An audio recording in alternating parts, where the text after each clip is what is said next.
Di lereng Gunung Tambora ada satu villa yang tidak pernah benar-benar kosong. Setiap malam tertentu ada yang berjalan di halaman tanpa suara. Dan di setiap tahun, desa itu kehilangan satu gadis. Bukan hilang, tapi diambil. Selamat datang di channel Misteri Sabda Malam. Kalau kamu masih sendirian, pastikan pintu sudah terkunci.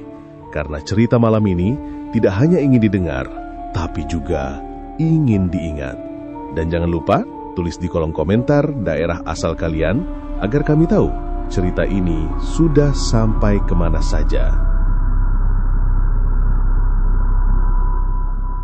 Siang itu, kota Bima, Nusa Tenggara Barat terasa biasa saja.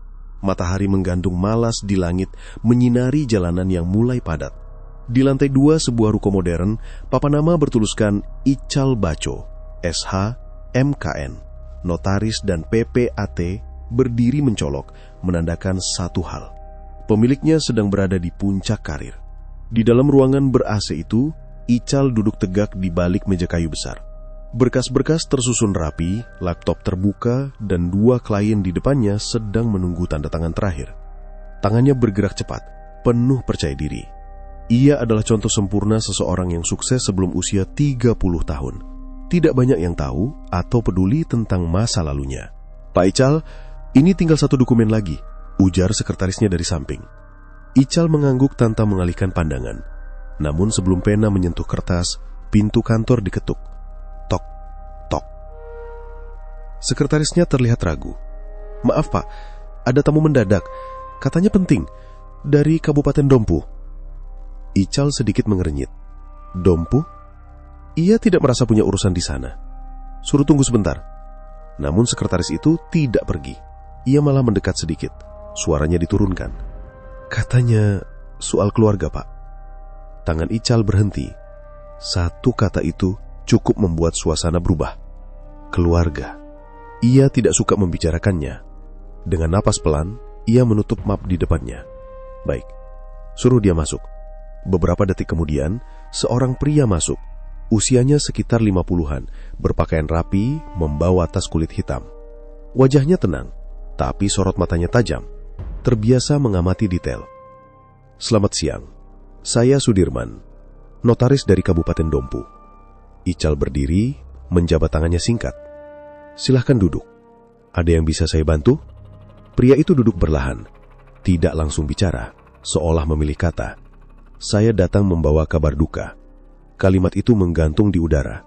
Ical menatapnya datar. "Saya rasa Anda salah orang."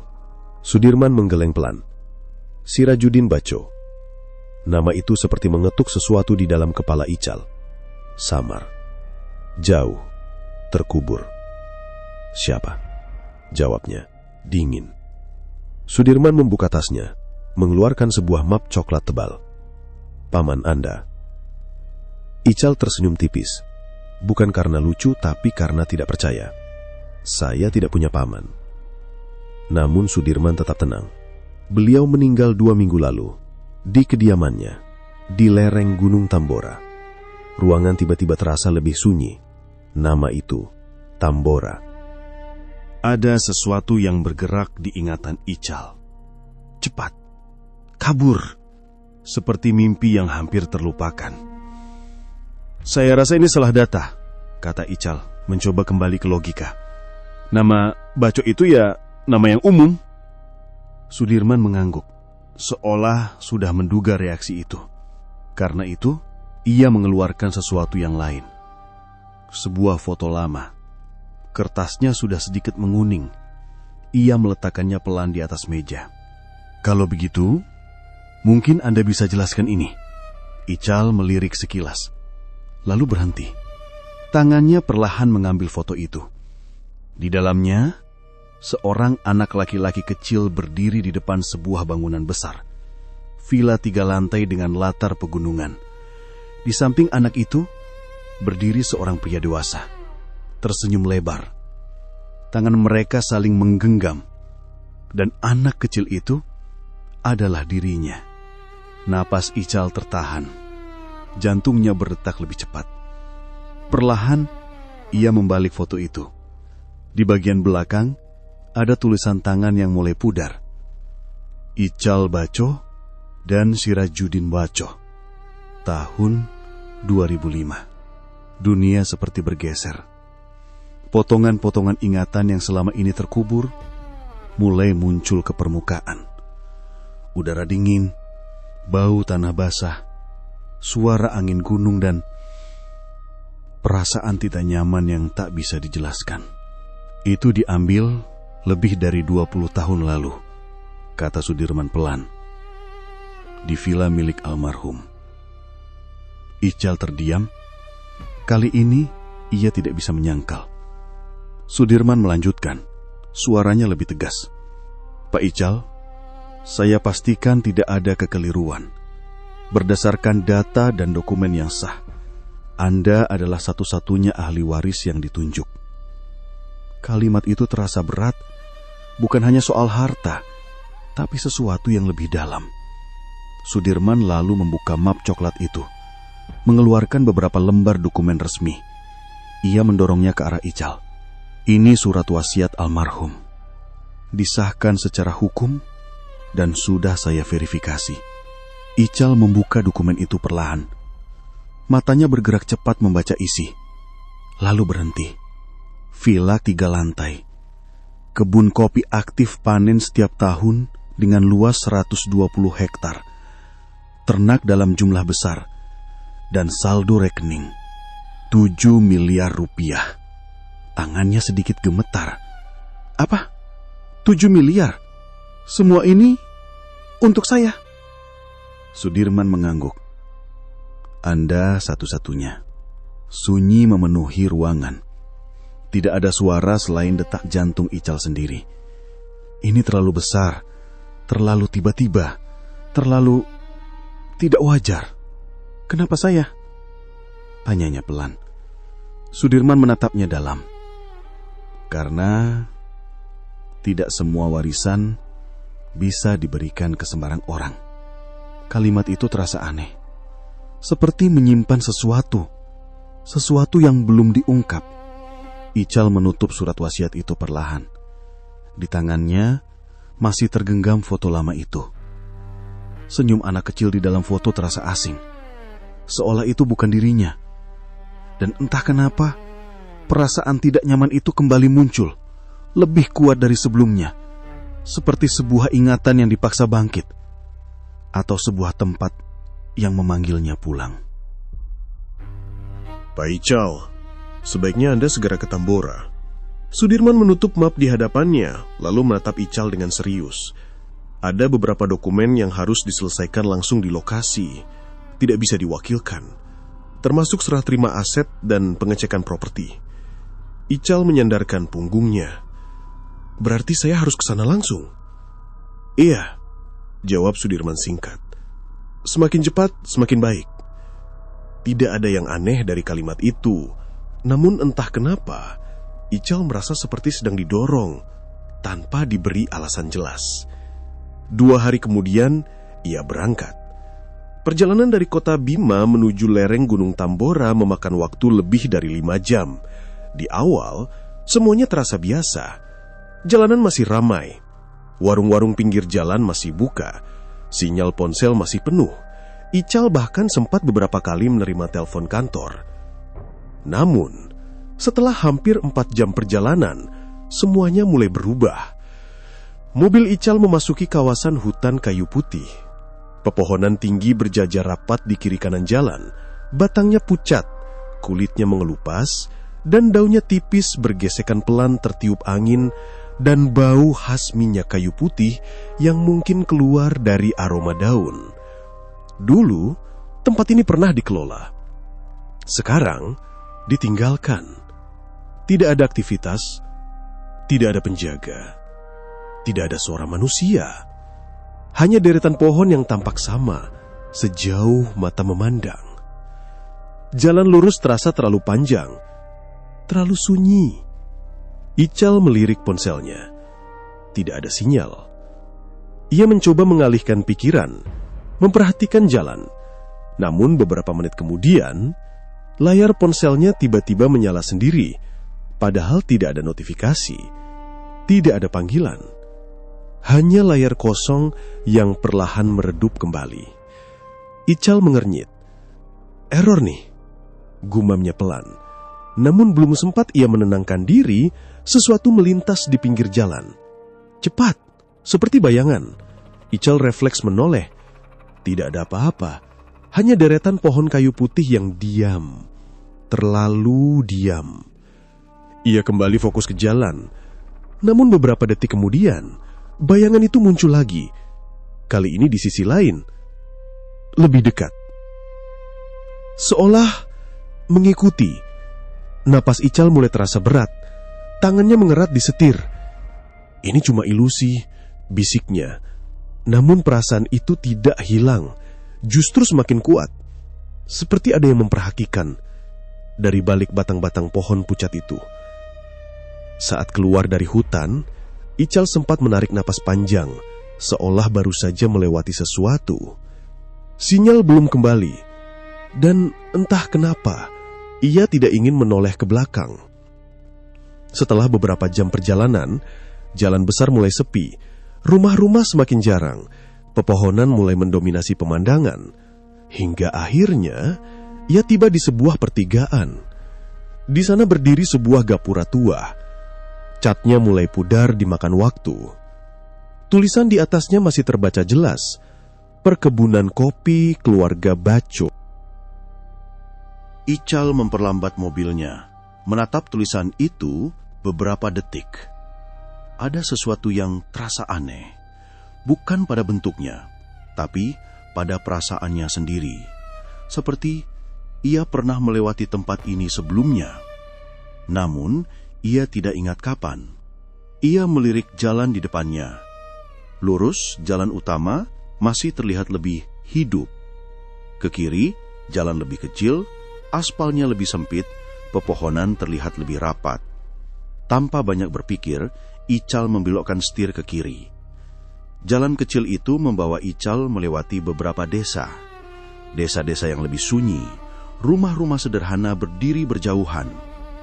Beberapa warga terlihat, namun tidak banyak aktivitas. Beberapa orang terlihat di depan rumah, namun mereka tidak benar-benar beraktivitas. Lebih banyak diam, mengamati. Mobil Ical melambat, seorang wanita tua berdiri di pinggir jalan. Saat mobilnya lewat, wanita itu menatap. Lama, tanpa ekspresi. Ical sempat mengangguk kecil, namun wanita itu tidak membalas. Tatapannya mengikuti sampai mobil itu lewat jauh. Villa itu berdiri di ujung desa, lebih tinggi dari rumah-rumah lain. Akses jalannya sedikit menanjak. Begitu sampai di depan villa, Ical langsung mematikan mesin. Suasana langsung sunyi. Bukan sunyi yang menenangkan, lebih ke terlalu sepi. Ia turun dari mobil, menutup pintu. Angin berhembus pelan, membawa udara dingin. Ical berdiri sejenak, menatap bangunan di depannya.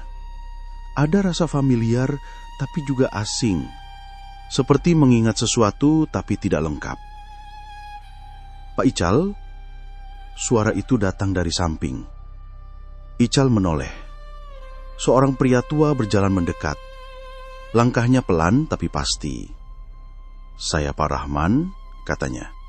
Saya yang menjaga villa ini. Ical mengangguk. Sudah lama bekerja di sini, Pak. Cukup lama, Pak. Jawaban sederhana, tanpa penjelasan. Namun entah kenapa, terasa cukup untuk menutup pertanyaan. Pintu villa dibuka. Deritnya pelan. Tidak terlalu keras, tapi cukup untuk menarik perhatian. Bagian dalamnya bersih, rapi. Tidak seperti tempat yang ditinggalkan. Perabotan tertata, lantai bersih, udara di dalam terasa sedikit lebih dingin dibanding luar. Ical melangkah masuk. Langkahnya terdengar jelas. Ia sempat berhenti di tengah ruangan. Matanya tertuju pada satu hal. Foto besar di dinding. Dirinya saat kecil bersama seorang pria, Sirajuddin Bako. Ia mendekat sedikit menatap lebih lama. Senyum di foto itu terasa aneh. Bukan karena menyeramkan, tapi karena tidak terasa hangat. Seperti ada sesuatu yang tidak ia mengerti. "Kamarnya sudah saya siapkan di lantai 2, Pak," kata Pak Rahman dari belakang. Ical mengangguk. Namun sebelum ia beranjak, ia bertanya, "Pak, selama ini memang tidak ada orang lain di sini?" Pak Rahman tidak langsung menjawab. Ia terlihat berpikir sejenak lalu berkata, "Tidak ada, Pak." Jawaban itu cukup. Tapi entah kenapa, Ical merasa itu bukan seluruhnya. Menjelang malam, langit cepat gelap. Lebih cepat dari yang ia perkirakan. Lampu villa mulai dinyalakan. Suasana tetap tenang. Terlalu tenang. Dan saat Ical berdiri di dekat jendela lantai 2, melihat ke arah belakang villa, ia merasa seperti ada sesuatu di sana. Ia memicingkan mata, mencoba memastikan, namun tidak ada apa-apa. Hanya gelap dan suara angin pelan yang melewati pepohonan. Ical menarik napas, lalu menutup tirai. Malam pertama baru dimulai. Malam di lereng Tambora turun lebih cepat dari yang Ical perkirakan. Baru lewat maghrib, langit sudah benar-benar gelap. Tidak ada lampu jalan, tidak ada suara kendaraan. Hanya cahaya dari dalam villa yang menembus jendela besar. Di luar, hitam. Ical berdiri di balkon lantai 2, menatap ke arah desa. Dari sini, ia bisa melihat beberapa titik cahaya dari rumah warga. Kecil, jauh, seperti bintang yang hampir padam. Angin bertiup pelan, membawa udara dingin yang berbeda dari kota. Lebih tajam, lebih menusuk. Ia menggosok lengannya pelan, lalu kembali masuk ke dalam kamar. Kamar itu luas, terlalu luas untuk satu orang. Tempat tidur besar di tengah, lemari kayu tua di sudut, dan satu jendela besar yang langsung menghadap ke belakang villa, ke arah yang tadi sempat ia rasakan tidak nyaman. Ical mencoba bersikap normal. Ia membuka koper, menggantung beberapa pakaian, lalu duduk di tepi tempat tidur. Cuma suasana baru, gumamnya. Namun saat ia berbaring, ia sadar satu hal. Villa ini terlalu sunyi, bukan karena sepi, tapi karena tidak ada suara kecil sama sekali. Tidak ada serangga, tidak ada suara gesekan atap, tidak ada apa-apa. Seperti suara alam berhenti di luar dinding. Ical memejamkan mata, mencoba tidur. Beberapa menit berlalu, tubuhnya mulai rileks. Hingga tok. Ia membuka mata, diam, mendengarkan. Tidak ada apa-apa. Ia menghela napas pelan. Mungkin kayu menyusut, hal biasa. Ia menutup mata lagi. Tok, tok. Kali ini lebih jelas, seperti dari dalam kamar. Ical langsung bangun, duduk tegak, matanya menyapu ruangan. Kosong, tidak ada siapa-siapa. Suara itu berhenti. Ia turun dari tempat tidur, berjalan pelan, mendekati jendela, mengintip keluar. Gelap, hanya bayangan pohon yang samar tertiup angin. Tidak ada gerakan aneh, tidak ada orang. Ia kembali menutup tirai. Saat ia berbalik, ia seperti mendengar sesuatu, sangat pelan, seperti suara nafas. Bukan dari luar, dari dalam kamar. Ical membeku. Perlahan, ia menoleh. Kosong. Namun perasaan itu tetap ada. Seperti ada orang lain di ruangan yang sama. Ia menggeleng pelan. Capek. bisiknya. Beberapa saat kemudian, ia akhirnya kembali berbaring. Kali ini, ia memaksakan diri menutup mata, tidak ingin terlalu memikirkan. Dan untuk beberapa waktu, sunyi kembali. Hingga ia mendengar sesuatu yang lain. Bukan ketukan, bukan langkah, tapi suara perempuan. Sangat pelan, seperti dari kejauhan, seperti dari bawah. Ical membuka mata perlahan, mendengarkan. Suara itu tidak jelas, seperti orang berbicara di balik dinding tebal, atau dari tempat yang jauh di bawah tanah. Ia bangun lagi. Kali ini lebih pelan, lebih hati-hati. Suara itu masih ada, putus-putus, tidak jelas kata-katanya.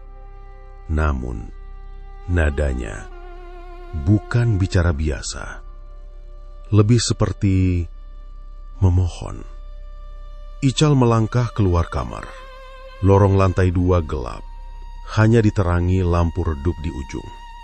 Suara itu terdengar sedikit lebih jelas di luar. Ia berhenti di tengah lorong, mendengarkan. Dari bawah, dari arah ruang tengah, atau lebih dalam lagi. Ia menelan ludah. Langkahnya pelan saat menuruni tangga. Setiap pijakan berbunyi pelan. Krek, krek. Suara perempuan itu masih ada. Kadang hilang, lalu muncul lagi. Seperti mendekat. Saat sampai di lantai 1, suara itu tiba-tiba berhenti. Total. Sunyi. Ical berdiri di tengah ruangan.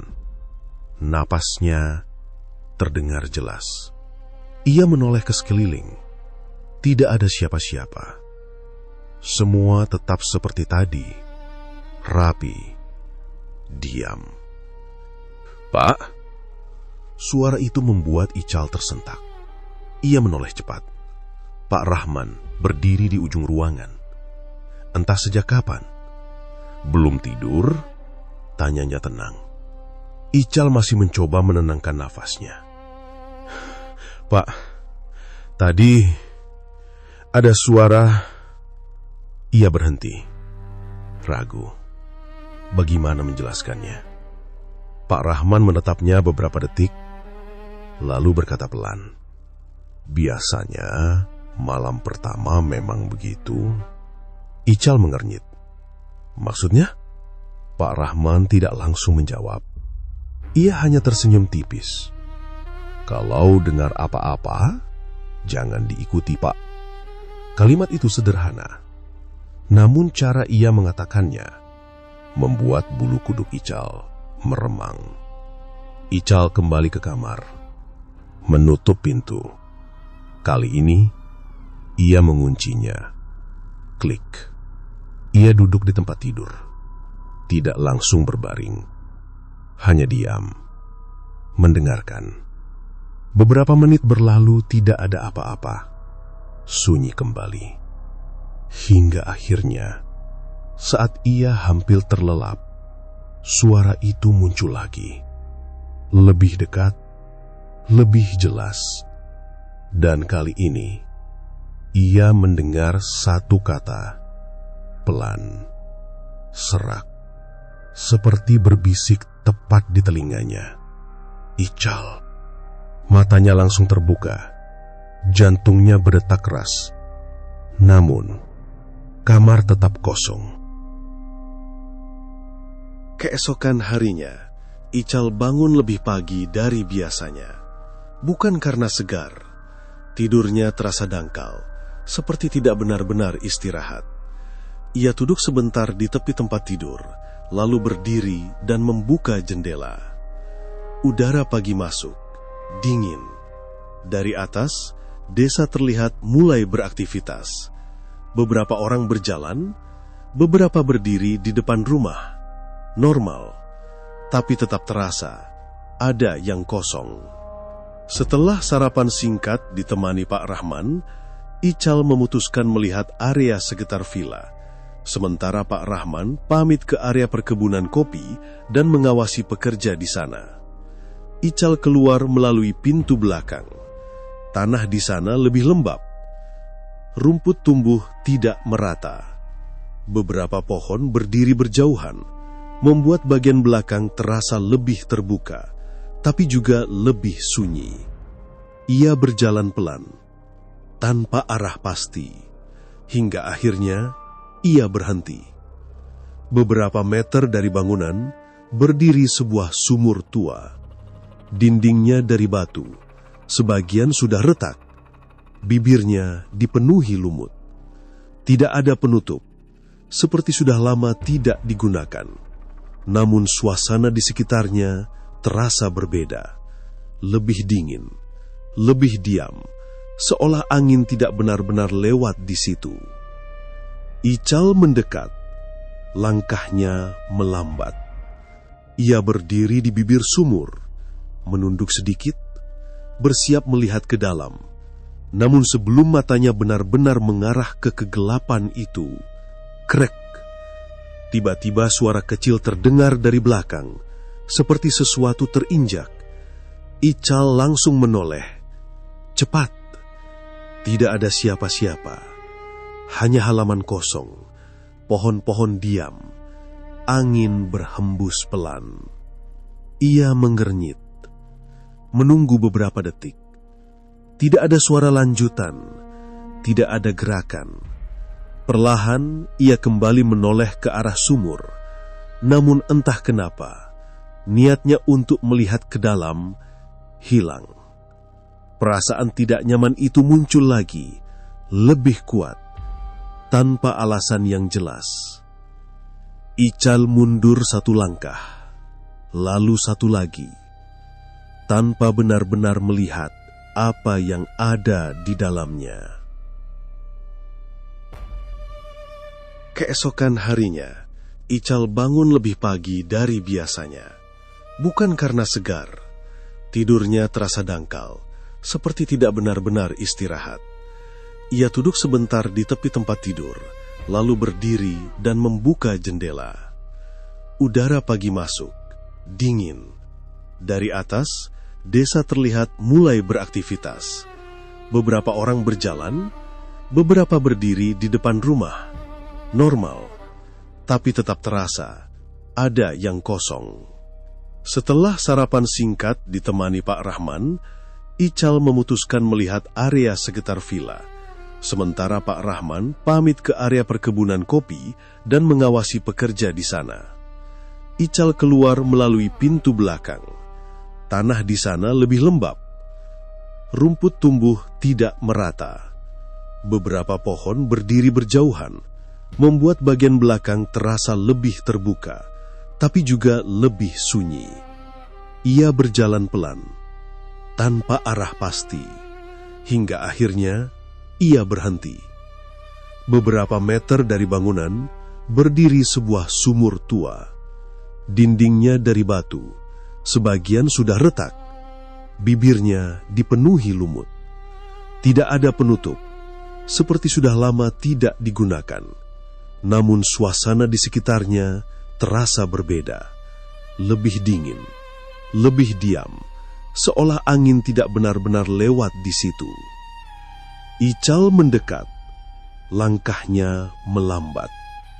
Ia berdiri di bibir sumur, menunduk sedikit, bersiap melihat ke dalam. Namun sebelum matanya benar-benar mengarah ke kegelapan itu, krek! Tiba-tiba suara kecil terdengar dari belakang, seperti sesuatu terinjak. Ical langsung menoleh. Cepat! Tidak ada siapa-siapa. Hanya halaman kosong, pohon-pohon diam, angin berhembus pelan. Ia mengernyit, menunggu beberapa detik. Tidak ada suara lanjutan, tidak ada gerakan. Perlahan ia kembali menoleh ke arah sumur. Namun entah kenapa, niatnya untuk melihat ke dalam hilang. Perasaan tidak nyaman itu muncul lagi, lebih kuat, tanpa alasan yang jelas. Ical mundur satu langkah, lalu satu lagi, tanpa benar-benar melihat apa yang ada di dalamnya. Tangga itu lebih panjang dari yang terlihat dari atas. Setiap langkah terasa pelan. Kayunya tua, tapi masih cukup kuat. Suara deritnya tipis, tidak berlebihan. Justru membuat suasana semakin sunyi. Ical turun hati-hati. Satu anak tangga demi satu. Cahaya dari ponselnya bergerak mengikuti arah langkahnya. Dinding di kanan kiri berupa semen kasar. Lembab, beberapa bagian tampak menghitam, seperti pernah terkena air dalam waktu lama. Udara di bawah terasa berbeda, lebih dingin, lebih berat, dan semakin ia turun, semakin terasa tertutup. Akhirnya, tangga itu berakhir, membuka ke sebuah ruangan. Tidak terlalu besar, namun cukup luas untuk disebut ruang penyimpanan. Langit-langitnya rendah, udara di dalamnya pengap. Bau tanah lembab bercampur kayu tua langsung terasa begitu ia melangkah masuk. Ical mengarahkan senter ke sekeliling. Ada beberapa rak kayu di sisi dinding. Di atasnya tersusun kotak-kotak kardus dan beberapa map lama. Di sudut ruangan, ada meja kayu sederhana dan kursi. Kosong, seperti pernah digunakan namun sudah lama ditinggalkan. Ia melangkah masuk sepenuhnya, berhenti di tengah ruangan, mendengarkan. Tidak ada suara apapun, hanya nafasnya sendiri. Perlahan ia mendekati rak terdekat, mengambil salah satu map, membukanya. Isinya catatan keuangan, rapi, tertulis tangan, tanggal, jumlah dan keterangan hasil panen. Ical membaca beberapa halaman. Awalnya biasa saja, namun semakin ia melihat, ia mulai menyadari sesuatu. Angkanya terlalu konsisten. Setiap tahun, hasil panen tercatat tinggi. Tidak ada penurunan signifikan. Tidak ada catatan gagal panen. Tidak ada kerugian besar. Semua selalu melimpah. Ical mengernyit. Ia membalik halaman demi halaman. Hasilnya sama. Tahun demi tahun, panen selalu berhasil, selalu untung. Tidak pernah meleset. Ia berhenti, menatap angka terakhir yang tercatat. Jumlahnya besar, sangat besar. Dan saat itu juga ia langsung teringat sesuatu. Rekening 7 miliar itu. Ical menarik nafas pelan. Pantas, gumamnya hampir tanpa suara. Jika semua catatan ini benar, maka jumlah uang itu masuk akal. Bukan kebetulan, bukan warisan biasa, tapi hasil dari sesuatu yang berjalan sangat lama dan sangat stabil. Ia menutup map itu perlahan, namun rasa penasaran justru semakin kuat. Ia mengambil map lain. Kali ini berbeda, bukan angka, melainkan nama. Daftar nama perempuan disusun ke bawah tanpa keterangan jelas, hanya nama, dan di sampingnya tanggal. Ical mengernyit, membaca beberapa di antaranya.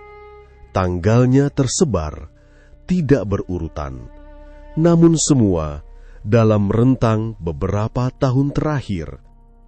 Ia membuka halaman berikutnya, masih daftar nama, lebih banyak, dan di beberapa bagian ada tanda kecil di sampingnya, seperti coretan atau penanda. Ical diam sejenak, mencoba memahami, namun belum menemukan kaitannya. Ia meletakkan map itu, berpindah ke meja. Di atasnya ada sebuah buku tebal. Sampulnya sudah kusam, sedikit berdebu. Ical membukanya perlahan. Halaman pertama kosong, halaman kedua berisi tulisan tangan. Lebih rapi dibanding catatan sebelumnya, lebih terstruktur. Ia membaca, dan untuk pertama kalinya, wajahnya berubah. Tulisan itu bukan laporan biasa, bukan catatan keuangan, melainkan jadwal, tersusun per tanggal dengan keterangan yang tidak lengkap, namun cukup untuk dipahami. Ada pola, ada pengulangan, dan ada kata-kata yang membuatnya berhenti lebih lama. Ical menutup buku itu sebentar, menarik nafas, lalu membukanya lagi. Memastikan ia tidak salah baca, namun isi di dalamnya tetap sama, tidak berubah. Ia menoleh ke sekeliling ruangan sekilas, seolah memastikan ia benar-benar sendirian. Kemudian kembali melihat buku itu, lebih pelan, lebih teliti. Dan semakin ia membaca, semakin jelas bahwa semua yang tersimpan di ruangan ini bukan sekedar catatan lama. Di sudut halaman terakhir yang terbuka, ia menemukan satu hal lagi. Sebuah tanggal yang paling baru, belum terlalu lama. Dan di sampingnya ada satu nama yang belum diberi tanda. Ical menutup buku itu perlahan, tangannya tidak lagi setenang tadi. Ia berdiri diam beberapa detik, pikirannya mencoba menyusun semuanya. Sumur di belakang, ruangan tersembunyi, daftar nama, dan catatan yang tidak pernah dimaksudkan untuk ditemukan. Tanpa sadar, ia melirik ke arah tangga, jalan keluar, yang kini terasa lebih jauh dari sebelumnya. Dan untuk pertama kalinya, sejak ia tiba di tempat itu, Ical mulai berpikir bahwa warisan ini mungkin bukan sesuatu yang seharusnya ia terima.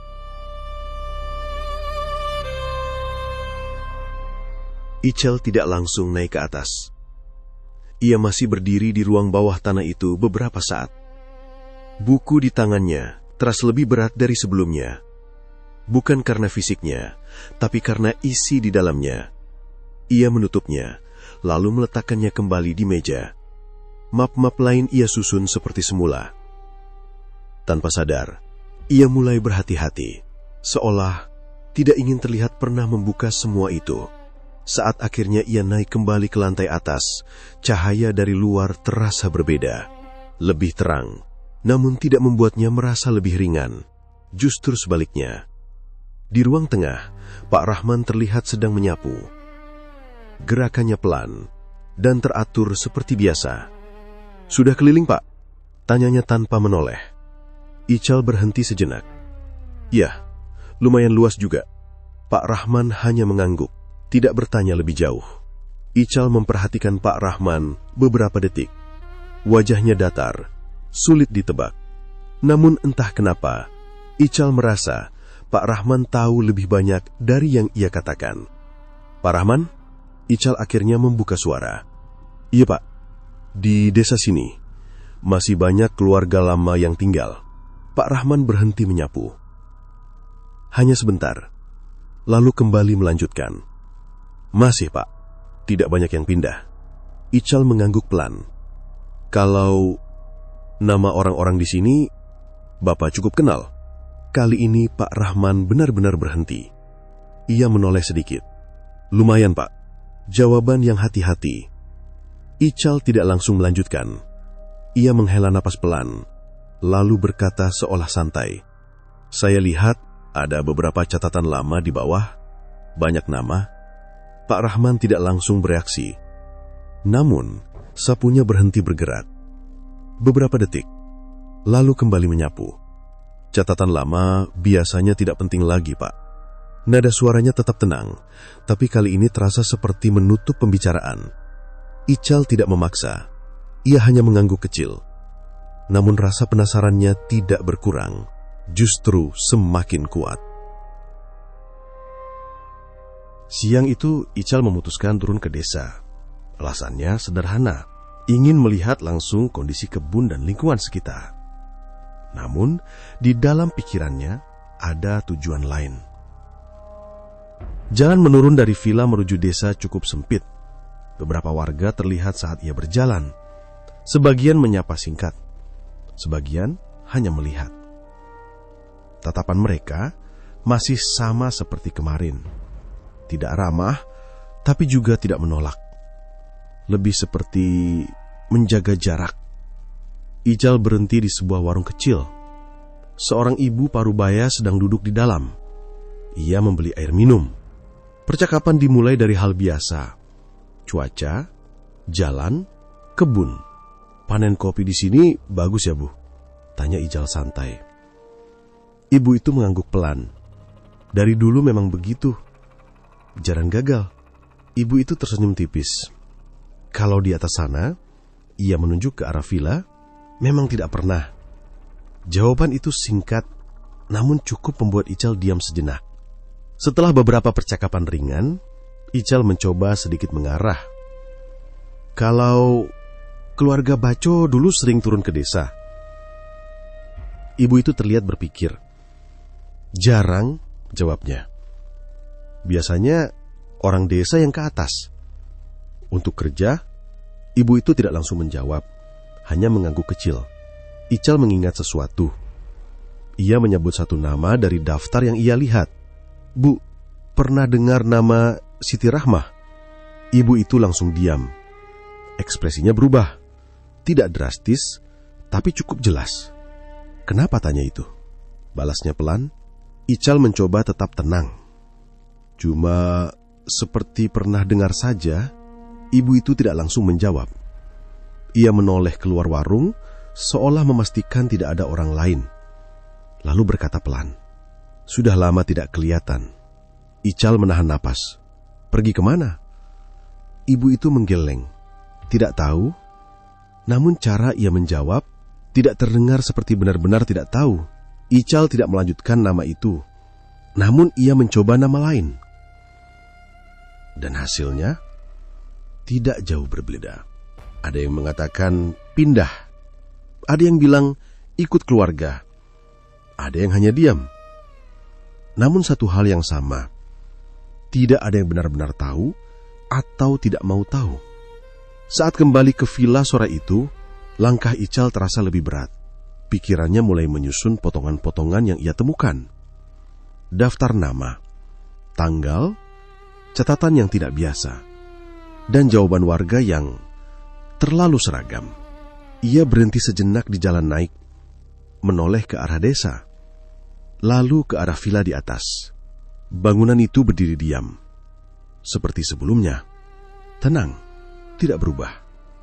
Namun, kali ini, Ical tidak lagi melihatnya sebagai warisan, melainkan sebagai pusat dari sesuatu yang selama ini disembunyikan. Dan untuk pertama kalinya, ia mulai yakin bahwa nama-nama yang ia baca di bawah itu bukan sekadar catatan. Mereka adalah orang-orang yang benar-benar ada, dan sekarang tidak lagi terlihat. Sore menjelang malam, saat Ical kembali ke dalam villa, langkahnya tidak langsung menuju kamar. Ia berhenti di tengah ruang tamu. Pandangannya naik ke lantai 2, ke arah ujung lorong, tempat kamar pamannya berada. Sejak datang, ia belum pernah masuk sana. Pintunya selalu tertutup, dan entah kenapa, tidak pernah terpikir untuk membukanya sampai sekarang. Ical menaiki tangga perlahan. Langkahnya terdengar jelas di tengah kesunyian. Lorong lantai 2 tampak sama seperti sebelumnya. Tenang, sepi. Namun kali ini terasa lebih berat. Ia berhenti di depan pintu itu. Pintu kayu besar, lebih kokoh dibanding pintu kamar lain. Gagangnya dingin saat disentuh. Ical mencoba memutar. Tidak terkunci. Pintu terbuka perlahan. Deritnya pelan, namun cukup membuat suasana berubah. Kamar itu luas, lebih luas dari kamar yang ia tempati. Pencahayaan redup, tirai jendela setengah tertutup. Udara di dalam terasa lebih dingin dan lebih diam. Di dalamnya, bukan hanya kamar tidur. Ada ruang kerja di sisi kanan, meja besar, rak buku, beberapa lemari kayu. Semuanya tertata rapi, tidak berdebu, seperti masih digunakan. Ical melangkah masuk. menutup pintu di belakangnya. Matanya langsung tertuju pada meja kerja. Di atas meja ada beberapa buku, dan satu yang paling menonjol, sampul hitam tanpa judul, terlihat lebih sering dibuka dibanding yang lain. Ical mengambilnya, membukanya perlahan. Halaman pertama kosong. Halaman kedua, tulisan tangan. Tanah ini tidak pernah benar-benar hidup. Ical membaca pelan, lalu lanjut. Sejak awal aku mengelolanya, tidak ada hasil yang bisa diharapkan. Ia membalik halaman, semakin fokus. Aku hampir menyerah waktu itu, sampai akhirnya aku bertemu seseorang di lereng. Ical berhenti sebentar, lalu lanjut membaca. Dia tahu semua tentang tanah ini, tentang kenapa tidak pernah subur. Udara terasa semakin dingin, atau mungkin hanya perasaannya. Ia membalik halaman lagi. Katanya, tanah ini bukan mati, hanya belum diberi apa yang diinginkan. Ical mengernyitkan dahinya. Jarinya bersiap membuka halaman berikutnya. Namun, tepat saat itu, dari arah luar kamar terdengar suara. Sangat pelan, seperti langkah kaki di lorong. Ica langsung mengangkat kepala, diam, mendengarkan. Tok, langkah, pelan, berhenti. Ical tidak bergerak. Matanya tertuju ke arah pintu. Jantungnya mulai terasa lebih cepat. Beberapa detik berlalu, tidak ada suara lagi. Ical menarik napas pelan, mencoba kembali fokus ke buku. Namun, sebelum sempat ia membaca lagi, terdengar sesuatu yang lain. Kali ini, lebih dekat. Krek. Seperti papan lantai di luar pintu. Terinjak. Ical membeku. Tatapannya tidak lepas dari pintu. Tidak ada bayangan di bawah celah. Tidak ada suara napas. Namun jelas, ada sesuatu di luar sana. Lalu, suara itu berhenti tepat di depan pintu. Sunyi. Total. Ical menahan napas. Menunggu. Dan kemudian, gagang pintu bergerak. Pelan. Sangat pelan. Seperti ada yang mencoba membukanya, tanpa suara. Ical refleks menutup buku itu. Tangannya langsung meletakkannya kembali ke meja. Gagang itu berhenti bergerak. Diam. Beberapa detik yang terasa panjang. Lalu, suara Pak Rahman terdengar dari luar. Tenang, biasa. Namun, justru terasa tidak pada tempatnya. Pak Ical! Ical tidak langsung menjawab. Butuh 1 detik untuk memastikan suaranya stabil. Iya, Pak. Sudah malam, Pak. Mau saya siapkan makan? Nada suaranya datar. Seperti tidak terjadi apa-apa. Ical menatap pintu. Masih tertutup. Gagangnya sudah diam. Iya, sebentar lagi saya turun. Jawabnya. Baik, Pak. Langkah kaki itu menjauh. Pelan. Menghilang di lorong. Ical tetap berdiri di tempatnya. Tidak langsung bergerak. Beberapa detik kemudian, ia menoleh ke arah buku di meja. Masih di sana, seperti tadi. Namun, sekarang, ia tidak lagi punya keinginan untuk membukanya. Bukan karena tidak penasaran, tapi karena ia merasa ada sesuatu yang tidak ingin ia membaca lebih jauh. Ical akhirnya keluar dari kamar itu. Menutup pintu di belakangnya. Lorong kembali sunyi. Seperti biasa. Namun, saat ia berjalan menjauh, perasaan itu tetap ada, bahwa apa yang ia temukan di dalam kamar itu baru permulaan, dan sesuatu atau seseorang sudah mulai menyadarinya. Malam itu, Ical tidak langsung turun setelah dipanggil Pak Rahman.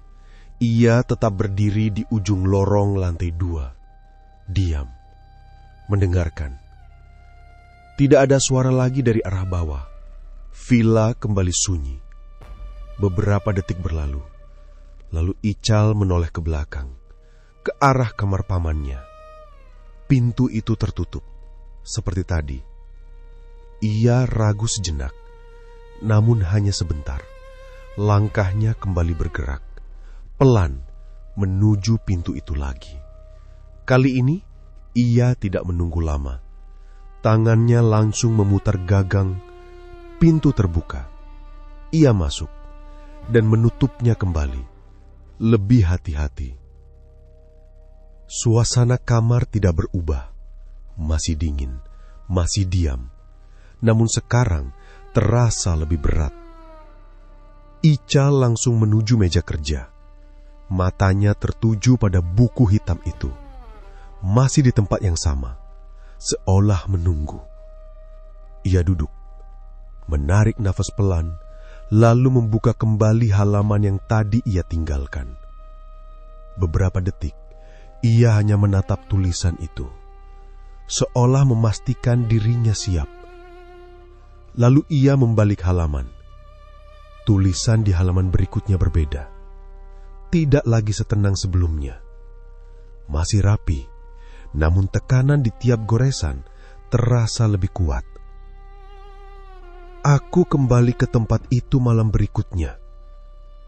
Ical membaca tanpa suara. Aku tidak tahu kenapa aku datang lagi.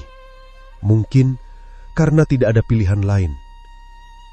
Dia sudah menunggu. Ical berhenti sejenak, lalu melanjutkan.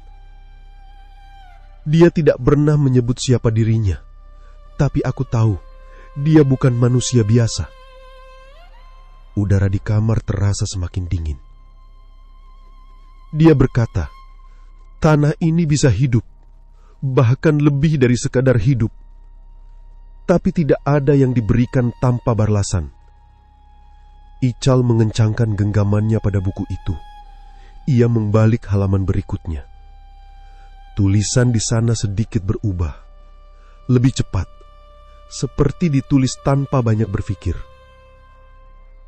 Aku menolak awalnya. Aku tidak mengerti maksudnya. Sampai dia menunjukkan sesuatu. Kalimat itu berhenti, tidak dijelaskan. Ical mengernyit, namun tetap melanjutkan. Tanah ini bukan mati, hanya lapar.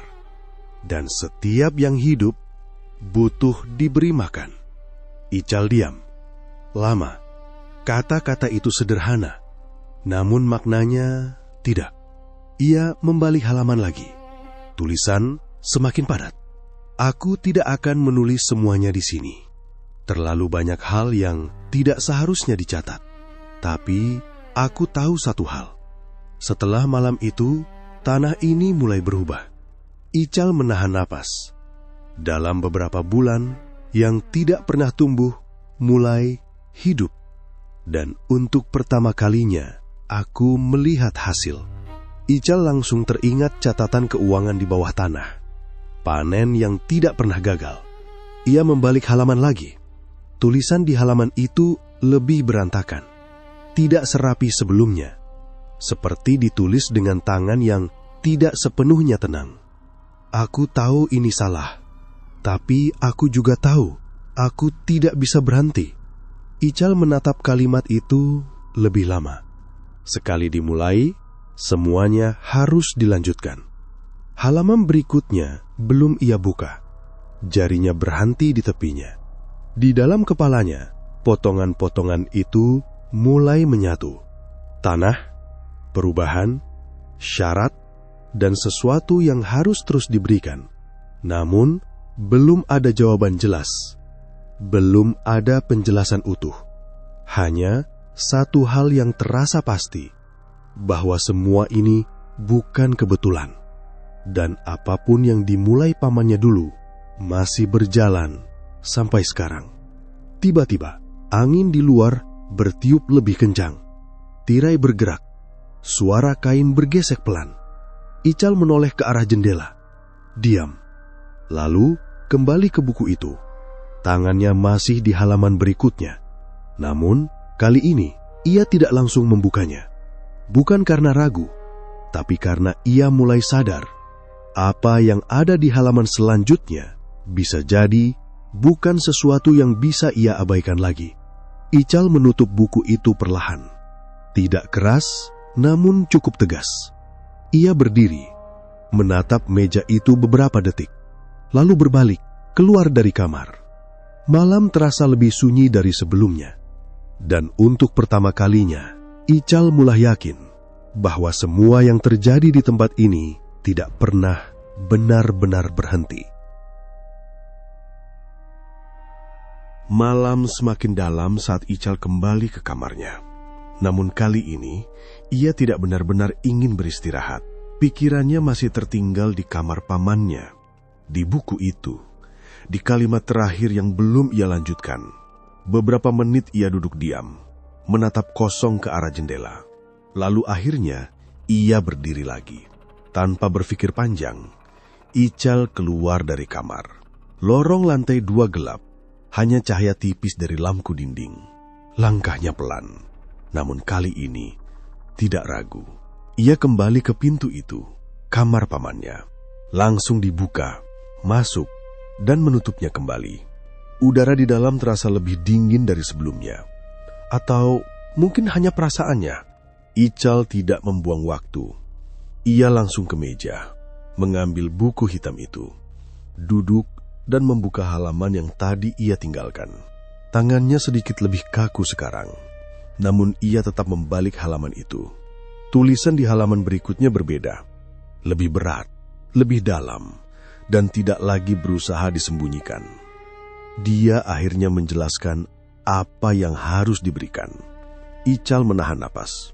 Bukan sekadar hewan, bukan hasil bumi. Tanah ini membutuhkan sesuatu yang lebih. Hidup. Jari Ical menegang di tepi halaman. Ia melanjutkan. Awalnya, aku tidak mengerti. Sampai malam itu dia membawaku melihat sendiri. Kalimat itu membuat Ical berhenti sejenak. Namun ia tidak berhenti lama. Halaman berikutnya dibuka. Tulisan di sana tidak lagi rapi. Beberapa bagian terlihat ditekan lebih keras. Seperti ditulis dalam keadaan tertekan. Aku tidak akan menulis detailnya. Tapi setelah malam itu, aku tidak bisa lagi berpura-pura tidak tahu. Ical menelan ludah. Yang diminta adalah darah. Kalimat itu berdiri sendiri. Pendek, tegas. Ical menutup matanya sesaat, namun tetap melanjutkan. Bukan sembarang darah. Harus murni. Harus hidup. Udara di kamar terasa semakin berat. Ia membalik halaman lagi. Aku menolak. Untuk waktu yang lama.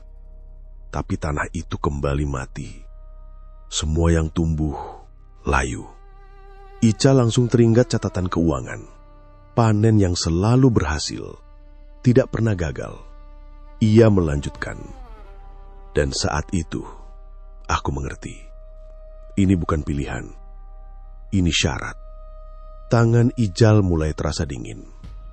Halaman berikutnya, tulisan semakin berantakan. Beberapa kata seperti ditulis dengan cepat. Yang pertama, sulit. Aku hampir berhenti. Tapi setelah itu, kalimat itu terhenti. Tidak selesai. Ical mengernyit. Namun ia sudah tahu apa yang dimaksud. Ia membalik halaman berikutnya. Dan di sanalah semuanya menjadi jelas. Setelah itu, tanah ini tidak pernah gagal lagi. Setiap tahun, aku hanya perlu memastikan tumbal darah perawan itu selalu tersedia. Semuanya akan berjalan sesuai dengan apa yang telah dia janjikan. Nama-nama dicatat, tanggal ditentukan, dan setelah itu, tanah ini akan kembali hidup. Ical menatap tulisan itu tanpa berkedip. Potongan-potongan itu kini menyatu. Daftar nama, tanggal, sumur di belakang, ruang bawah tanah. Semua bukan kebetulan. Ia membalik halaman terakhir yang terisi. Tulisan di sana jauh lebih pelan, lebih rapi, namun justru terasa lebih dingin. Jika suatu hari aku tidak lagi ada, maka semua ini harus tetap dilanjutkan. Kalau tidak, kalimat itu terhenti, tidak selesai. Tidak ada penjelasan, tidak ada penutup, hanya titik. Ical menutup buku itu perlahan. Tangannya tidak lagi setenang tadi. Ia duduk diam beberapa detik, tidak bergerak. Pikirannya tidak lagi mencoba menebak, tidak lagi menyusun, karena semuanya sudah jelas. Panen yang tidak pernah gagal, uang yang terus bertambah, tanah yang selalu subur, semua itu dibayar dengan sesuatu. Dan sesuatu itu bukan sekadar pengorbanan biasa. Ical mengangkat kepalanya perlahan, menatap ke arah jendela. Di luar, malam terlihat sama seperti sebelumnya, tenang, gelap. Namun sekarang, ia tahu apa yang sebenarnya terjadi di tempat ini. Dan satu hal lain yang lebih mengganggu dari semuanya. Ical berdiri pelan. Buku itu masih di tangannya. Ia teringat sesuatu. Satu hal yang belum selesai. Tanggal yang belum diberi tanda. Artinya, semua ini belum berhenti. Dan jika catatan itu benar, maka berikutnya akan segera terjadi. Ical menatap kosong beberapa detik. Lalu perlahan, ia menoleh ke arah pintu kamar. Seolah untuk pertama kalinya, ia mulai mempertanyakan bukan hanya apa yang terjadi di tempat ini, tapi juga siapa yang akan menjadi berikutnya. Malam belum benar-benar berakhir saat Ical masih berdiri di dalam kamar itu. Buku hitam masih di tangannya. Isi yang baru saja ia baca belum sepenuhnya ia cerna. Namun satu hal sudah jelas. Semua ini bukan cerita lama. Semua ini masih berjalan. Ical menarik napas panjang, berusaha menenangkan diri. Lalu, tanpa sadar, jarinya kembali menyentuh tepi buku itu. Seolah memastikan tidak ada lagi yang terlewat. Ia membukanya kembali, perlahan, membalik beberapa halaman terakhir. Awalnya ia mengira sudah selesai. Namun di bagian paling belakang, ada beberapa halaman yang berbeda. Lebih tipis, seperti ditambahkan belakangan. Tulisan di sana tidak serapi sebelumnya. Sedikit goyah, seperti ditulis oleh tangan yang mulai lemah. Ical mulai membaca. Jika yang membaca ini adalah kamu, ia berhenti. Dahinya berkerut, namun tetap melanjutkan. Maka waktuku sudah tidak banyak saat menuliskan ini. Napas Ical mulai terasa tidak teratur. Aku tidak tahu harus menuliskannya bagaimana, karena tidak ada cara yang benar untuk menjelaskan semua ini. Tulisan di bagian ini terasa lebih berat, lebih jujur. Aku sudah mencoba berhenti, lebih dari sekali. Dan setiap kali itu terjadi, semuanya kembali seperti awal. Tanah mati, kebun hancur, dan sesuatu mulai mengambil dengan caranya sendiri. Ical menegang, matanya membaca lebih cepat. Ini bukan lagi tentang pilihan. Ini tentang menjaga agar semuanya tetap terkendali. Tangannya mulai terasa dingin. Lalu, ia sampai pada kalimat berikutnya. Dan satu-satunya orang yang bisa melanjutkan ini, Ical berhenti. Jantungnya berdetak lebih keras. Adalah kamu, Ical Baco. Sunyi. Tidak ada suara. Tidak ada gerakan. Hanya kalimat itu. Ical tidak langsung bergerak. Matanya tetap terpaku pada tulisan itu. Seolah berharap ia salah membaca. Namun tidak. Nama itu jelas. Tidak salah. Ia melanjutkan dengan napas tertahan. Kamu mungkin tidak ingat, tapi kamu pernah kubawa ke tempat ini waktu kecil. Ical langsung teringat foto itu. Foto dirinya dan pamannya di depan villa. Aku membawa dirimu ke tempat ini bukan tanpa alasan. Kamu adalah satu-satunya darah keluarga yang tersisa. Dan tempat ini tidak menerima orang asing. Ical menelan ludah. Aku berharap kamu tidak perlu membaca ini. Tapi jika kamu sudah sampai di sini, maka semuanya sudah berjalan terlalu jauh. Tangannya mencengkram buku itu lebih kuat. Aku tidak meminta kamu untuk memahami. Aku juga tidak memintamu untuk menerima. Tapi kamu harus tahu, tulisan itu sedikit goyah di bagian ini. Seperti ditulis dengan sisa tenaga. Jika ini berhenti, maka bukan hanya kebun ini yang akan mati. Semua yang ada di sini akan ikut diambil. Ical mengangkat kepalanya perlahan. Pikirannya kosong. Namun matanya kembali turun ke halaman. kalimat terakhir. Aku sudah menyiapkan semuanya. Nama berikutnya sudah ada. Tinggal menunggu waktunya. Jangan terlambat. Tidak ada penutup, tidak ada tanda tangan. Hanya itu. Ical menutup buku itu perlahan. Tangannya gemetar tipis. Sekarang semuanya jelas. Bukan hanya tentang apa yang terjadi, tapi tentang dirinya. Ia bukan sekedar pewaris. Bukan sekedar orang yang datang terlambat. Ia adalah bagian dari semuanya. Dari bawah, tiba-tiba terdengar suara. Lebih jelas dari sebelumnya. Seperti sesuatu ditarik. Atau diseret.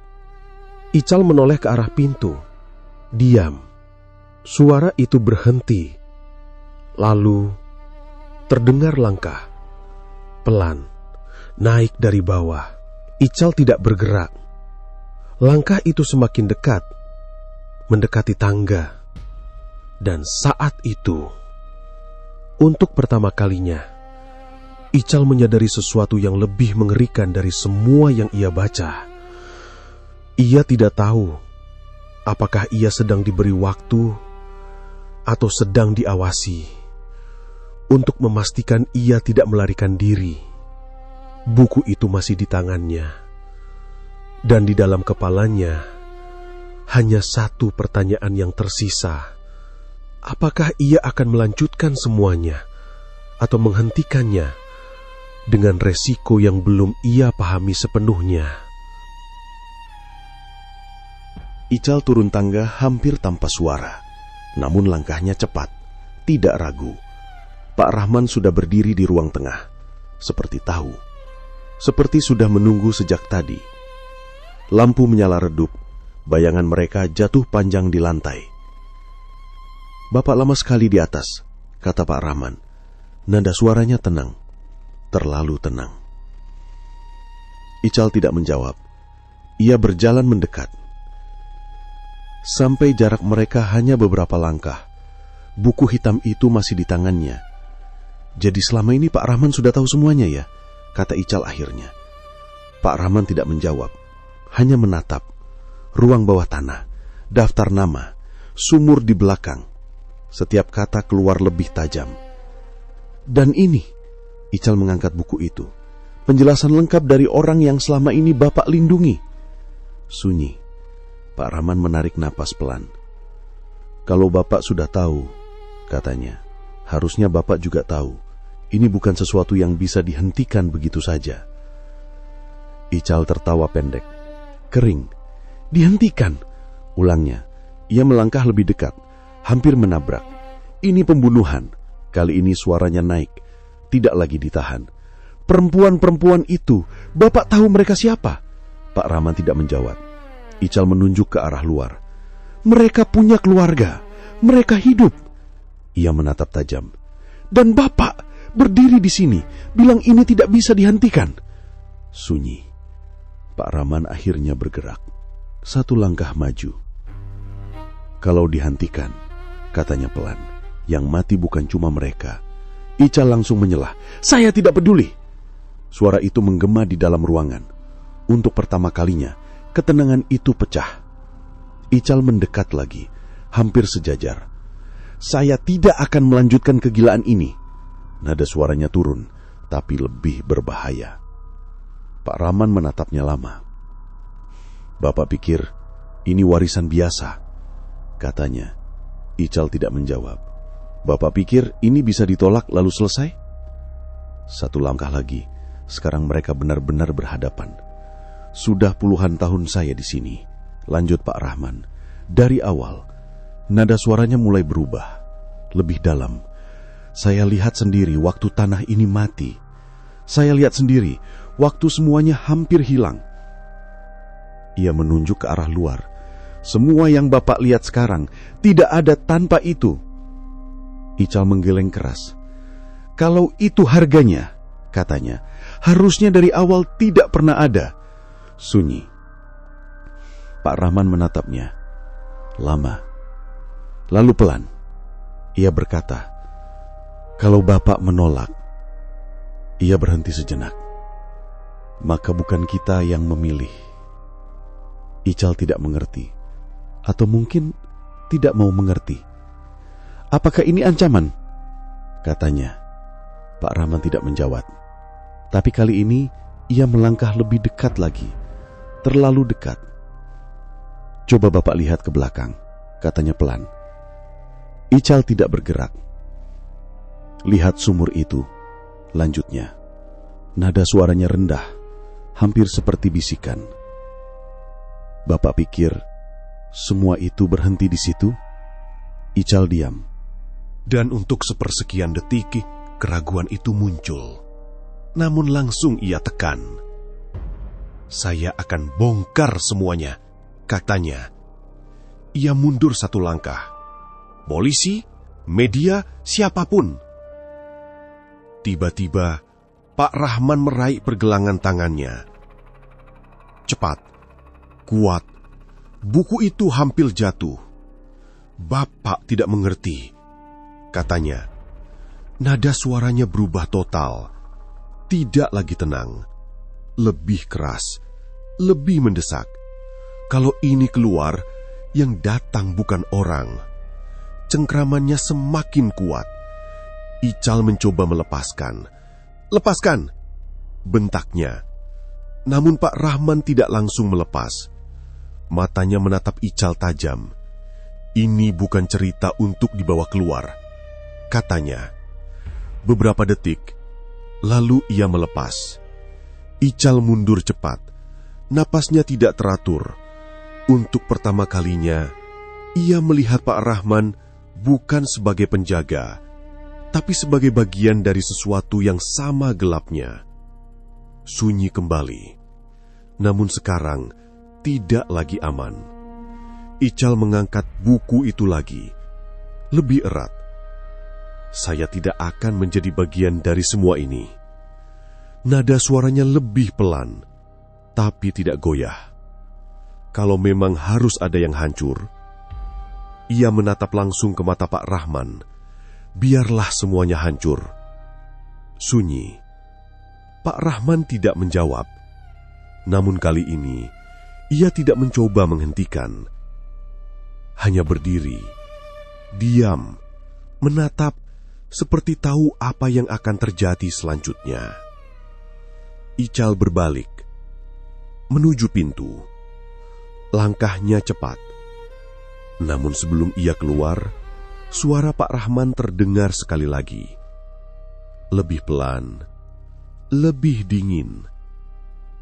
"Kalau terlambat," Ical berhenti. "Yang diambil nanti bukan yang sudah dijadwalkan." Sunyi. Ical tidak menjawab. Ia keluar, pintu tertutup keras di belakangnya. Malam terasa lebih gelap dari sebelumnya. Dan untuk pertama kalinya, yang ia hadapi bukan lagi rahasia, tapi sesuatu yang sudah mulai bergerak. Malam itu Ical tidak kembali ke villa. Ia langsung turun ke desa dengan langkah cepat, seolah waktu benar-benar sedang mengejarnya. Wajahnya tegang, napasnya berat, dan pikirannya hanya dipenuhi satu hal. Malam ini adalah batasnya. Ia tidak punya pilihan lain. Di rumah kepala dusun, Ical tidak berbasa-basi. Ia langsung menceritakan semuanya. Tentang ruang bawah tanah, tentang daftar nama, tentang sumur tua di belakang villa, tentang buku harian pamannya, tentang ritual yang selama ini menjaga tanah tetap subur, dengan harga yang tidak pernah bisa diterima akal sehat. Ia berbicara tanpa berhenti, dan yang mendengarkan tidak satu pun memotong, karena sebagian dari mereka sebenarnya sudah tahu, atau setidaknya sudah lama mencurigai. Hanya saja, tidak pernah ada yang berani memastikan. Malam ini, kata Ical akhirnya, suaranya rendah tapi tegas. Tumbal terakhir akan dikorbankan malam ini. Kalimat itu jatuh seperti beban. Tidak ada yang langsung menjawab. Namun semua mengerti. Jika mereka diam, maka semuanya akan terus berulang. Seorang sesepuh yang sejak tadi hanya diam, perlahan berdiri. Kalau bukan sekarang, Ucapnya pelan, "Kita tidak akan pernah keluar dari kutukan ini." Itu cukup untuk memecah kebekuan. Dalam waktu singkat, kabar menyebar ke seluruh penjuru desa. Pintu-pintu rumah mulai terbuka. Orang-orang keluar satu persatu. Tidak semua, namun cukup banyak. Para pria, pemuda, beberapa orang tua yang masih kuat berdiri, wajah mereka tidak lagi hanya menyimpan rasa takut. Ada sesuatu yang berubah. Keputusan. Malam itu, desa yang selama ini diam, akhirnya bergerak. Sementara itu, di dalam villa, semuanya sudah dipersiapkan. Ruang bawah tanah diterangi lampu yang lebih terang dari biasanya. Bayangan-bayangan di dinding tampak lebih tajam, lebih hidup. Di tengah ruangan, seorang gadis terikat. Tubuhnya lemah, matanya penuh ketakutan yang bahkan tidak lagi mampu ia teriakkan. Di hadapannya, Pak Rahman berdiri. Tenang, seperti seseorang yang sudah terlalu lama hidup dengan semua ini. Ia merapalkan mantra-mantra yang tidak bisa dipahami. Pisau di tangannya berkilat redup, lalu ia mengangkatnya perlahan. Sudah waktunya, ucapnya pelan. Bukan kepada gadis itu, melainkan kepada sesuatu yang tak terlihat tapi terasa hadir di ruangan itu. Udara seakan menahan napas. Detik berjalan lambat. Saat pisau itu sudah berada di atas dan siap untuk dijatuhkan, tiba-tiba, beruak! Pintu atas didobrak paksa. Suara langkah kaki memenuhi tangga. Teriakan pecah. Pak Rahman menoleh dan dalam hitungan detik, warga desa memenuhi ruang bawah tanah itu. Ical berada paling depan. Tanpa aba-aba, beberapa warga langsung bergerak menuju gadis itu, melepaskan ikatan, menariknya menjauh. Namun sebelum mereka sempat benar-benar menyelamatkannya, Pak Rahman bergerak. Cepat. Tidak wajar. Benturan pertama terjadi bahkan sebelum ada yang menyadarinya. Udara seperti meledak. Beberapa orang langsung terpental ke belakang, jatuh keras ke lantai. Jeritan pecah. Semua membeku. Dan saat itulah mereka melihat perubahan itu. Tubuh Pak Rahman tidak lagi sepenuhnya manusia. Kulitnya menggelap seperti retak dari dalam. Pembuluh-pembuluhnya menonjol kasar di bawah permukaan kulit. Matanya kehilangan sesuatu yang dulu membuatnya tampak manusia. Yang tersisa hanya kekosongan dan sesuatu yang lebih dalam. Dari tubuhnya seolah ada gerakan halus, seperti sesuatu hidup di dalamnya. Beberapa warga mundur. Ketakutan yang selama ini mereka tahan akhirnya pecah. Pak Rahman tersenyum. Namun itu bukan lagi senyum manusia. "Kalian datang terlambat," katanya. Suaranya lebih berat, lebih dalam. Ia melangkah maju, setiap langkahnya terasa menghantam lantai. Beberapa warga mencoba melawan, namun mereka tidak pernah benar-benar dekat. Setiap serangan mereka terpental sebelum menyentuh. Kerumunan mulai goyah, sebagian mundur, sebagian panik. Di tengah kekacauan itu, gadis yang menjadi tumbal akhirnya berhasil ditarik keluar. Namun, ruangan itu belum selesai. Karena sekarang, semua perhatian tertuju pada satu titik. Ical dan Pak Rahman. Ical berdiri di depan. Diam. Menatap. Untuk pertama kalinya, ia melihat langsung apa yang selama ini hanya ia baca. Dan saat itu juga ia tahu, ini bukan sesuatu yang bisa dihadapi bersama-sama. "Ical, mundur!" teriak seseorang dari belakang. Namun Ical tidak bergerak. Ia melangkah maju. Satu langkah, lalu satu lagi. Pak Rahman menatapnya. Ada sesuatu yang berubah di matanya. "Akhirnya," katanya pelan. Ical tidak menjawab. Ia hanya menarik napas panjang, menenangkan diri. Semua yang pernah ia pelajari dari gurunya kini benar-benar akan diuji. Pak Rahman menyerang lebih dulu. Cepat. Namun kali ini, Ical tidak mundur. Benturan pertama terjadi di tengah ruangan. Suara seperti ledakan kecil menggema. Duar! Lampu bergoyang, debu jatuh dari langit-langit. Serangan berikutnya datang lebih keras, namun Ical menahannya. Langkahnya mundur setengah tapak, namun ia tetap berdiri. Mereka mulai bertukar serangan. Cepat, berat, tanpa jeda. Setiap benturan terasa di udara, bukan hanya di tubuh. Pak Rahman menyerang dengan liar, tidak lagi sepenuhnya manusia. Namun Ical mulai membaca ritmenya, menahan, menghindar, membalas. Sedikit demi sedikit, keadaan berubah. Pak Rahman mulai kehilangan kendali, dan saat celah itu terbuka, Ical tidak menyanyiakan. Serangan terakhir dilepaskan. Tepat, kuat, tanpa ragu. Benturan itu lebih keras dari sebelumnya. Pak Rahman terpental, menghantam lantai. Pruak! Lalu, sunyi. Hanya erangan Pak Rahman yang terdengar. Semua orang terdiam. Beberapa detik berlalu. Pak Rahman mencoba bangkit, namun tubuhnya tidak lagi kuat. Perlahan, perubahan itu menghilang. Ia kembali seperti semula, lemah. Matanya menatap Ical, dan untuk terakhir kalinya, ia tersenyum tipis. Semua sudah dimulai. Kalian terlambat.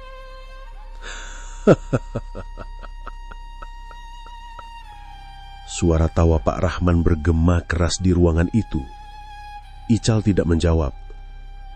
Namun di dalam ruangan, udara berubah. Lebih dingin, lebih berat, dan dari sudut ruangan, tanah mulai bergerak. Perlahan, seperti sesuatu yang akhirnya terbangun. Ical menatap ke arah itu, dan saat itulah ia sadar, kemenangan ini bukan akhir dari semuanya. Malam itu, mereka memang menyelamatkan satu nama, namun sesuatu yang lain baru saja dibangunkan. Sesaat setelah Pak Rahman jatuh di ruang bawah tanah itu, tidak ada yang langsung menyadari bahwa semuanya sudah benar-benar berakhir. Yang ada hanya sunyi. Sunyi yang aneh, karena tidak terasa seperti akhir, tapi seperti sesuatu yang sedang menahan nafas terlalu lama. Lalu tanah mulai bergetar. Pelan pada awalnya. Hampir seperti keluhan dari sesuatu yang selama ini tertidur di bawah permukaan. Namun dalam hitungan detik, getaran itu berubah menjadi guncangan yang lebih dalam, lebih kasar. Seolah bumi di bawah villa itu baru saja kehilangan penahannya. Lampu-lampu di dalam ruangan bergoyang liar. Debu jatuh dari langit-langit. Suara retakan mulai terdengar dari dinding-dinding tua yang sudah lama menyimpan rahasia. Orang-orang mulai panik. Tidak ada lagi perintah. Tidak ada lagi keberanian yang terstruktur. Semua yang tersisa hanyalah insting untuk keluar dari tempat itu secepat mungkin. Warga berhamburan naik ke tangga, saling dorong, saling tarik, membawa gadis yang sudah diselamatkan lebih dulu. Suara langkah bercampur dengan teriakan yang tidak lagi terdengar jelas satu sama lain. Ical bergerak paling akhir. Namun di ambang tangga, ia berhenti. Untuk sesaat, ia menoleh ke belakang, ke arah ruang bawah tanah yang masih bergetar. Dan di saat itulah, villa itu mulai runtuh. Bukan runtuh seperti bangunan tua yang tak terawat, tapi seperti sesuatu yang ditarik perlahan ke bawah tanah. Lantai retak, dinding miring, tiang penyangga kehilangan kekuatannya satu persatu. Dalam beberapa detik saja, struktur besar itu mulai menyerah pada dirinya sendiri. Ical masih berdiri di sana ketika semuanya jatuh. Debu memenuhi udara. Suara keras terdengar seperti dunia yang pecah di satu titik. Dan ketika semuanya mereda, tidak ada lagi villa di lereng itu. Yang tersisa hanya tanah yang baru saja ditinggalkan sesuatu yang terlalu lama bersemayam di dalamnya. Pak Rahman tidak terlihat lagi.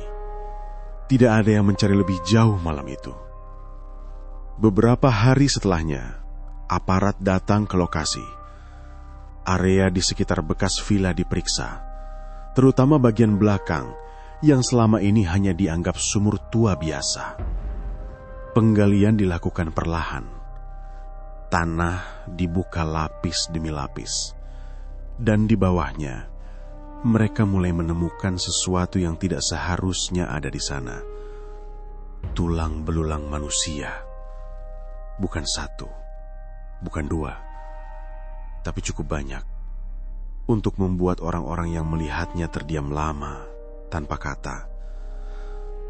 Tengkorak yang sudah lama terkubur, tersebar di dalam tanah yang berbeda lapisan. Seperti jejak waktu yang tidak pernah benar-benar ingin dihapus. Berita itu menyebar pelan dari desa ke desa di sekitar lereng Tambora. Dan perlahan, cerita-cerita lama yang dulu hanya dianggap kabar orang hilang, mulai menemukan bentuknya kembali. Nama-nama perempuan yang dulu tidak pernah pulang, yang dulu dianggap pergi tanpa jejak, ternyata tidak pernah benar-benar pergi. Mereka hanya tidak pernah dicari di tempat yang benar. Waktu berjalan setelah itu, tapi sesuatu di tempat itu sudah berubah. Kebun kopi yang dulu selalu terlihat subur, yang selama bertahun-tahun tidak pernah gagal panen, mulai menunjukkan tanda-tanda yang berbeda. Daunnya menguning lebih cepat dari musim. Batangnya melemah. Tanahnya mengering, seperti kehilangan sesuatu yang selama ini membuatnya hidup. Seolah-olah sesuatu yang dulu menjaga tempat itu sudah tidak lagi ada. Ical kembali ke kota Bima. Ia kembali ke pekerjaannya sebagai notaris. Kembali ke meja, dokumen, dan rutinitas yang dulu terasa biasa saja. Tidak ada yang benar-benar mengaitkan dirinya dengan apa yang terjadi di Tambora. Tidak ada yang bertanya terlalu jauh. Tapi bagi Ical, tidak ada yang benar-benar kembali seperti semula. Kadang, di tengah pekerjaannya, tangannya berhenti sendiri di atas kertas. Matanya kosong sesaat, seperti ada sesuatu yang lewat di pikirannya, tapi tidak pernah bisa dipegang. Dan setiap malam tertentu, ketika kota sudah benar-benar tenang, ia merasa itu lagi. Bukan suara, bukan mimpi, tapi seperti sesuatu yang jauh di lereng Tambora, masih tetap ada di sana. Masih menunggu, masih mengingat, dan kadang seperti memanggilnya pelan.